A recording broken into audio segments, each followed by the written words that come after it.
a violent protest on the campus of UC Berkeley.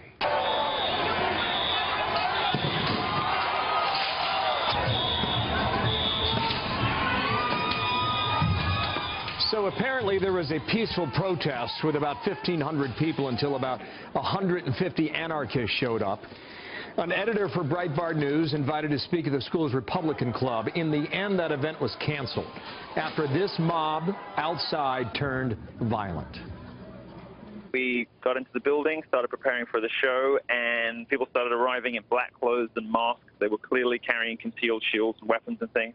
And then stuff started being hurled at the building. There were rocks being thrown, various other things being thrown at the building. Eventually, the ground floor was breached, and I was evacuated. That from the speaker there. Claudia Cowan's live in Berkeley this morning now, 7 o'clock local time there. Claudia, what happened? Well, you can see some of the damage here, Bill. This gas-powered floodlight was torched, windows were smashed, and a lot of people are wondering how the birthplace of the free speech movement could be so intolerant to an invited guest. But this mob last night, through its actions, basically said that speech should not be protected when it comes from this conservative writer and speaker, Milo Yiannopoulos from Breitbart. Now, it actually began as a peaceful demonstration by students, but quickly turned into a riot when an outside group of self-proclaimed anarchists began attacking the venue, hurling bricks and smoke bombs, sparking a bonfire and using a metal barricade as a battering ram. That's when police canceled the whole thing and whisked the guest speaker away. Milo has been touring college campuses to highlight what he calls an epidemic of political correctness.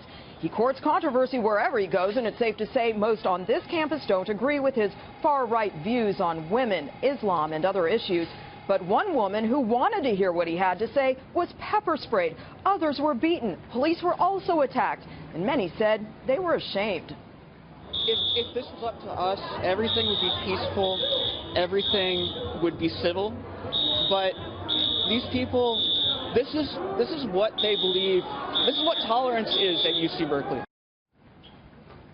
Amazingly, police say just one person was arrested. Now, the repercussions are reaching all the way to the White House, with President Trump condemning the violence on Twitter. And, Bill, there will be a lot of soul-searching here today as administrators here at UC Berkeley work to fix the damage to the school's reputation as well as to its property. Make some great points. Claudia, thank you. Claudia Cowan up early there on the West Coast.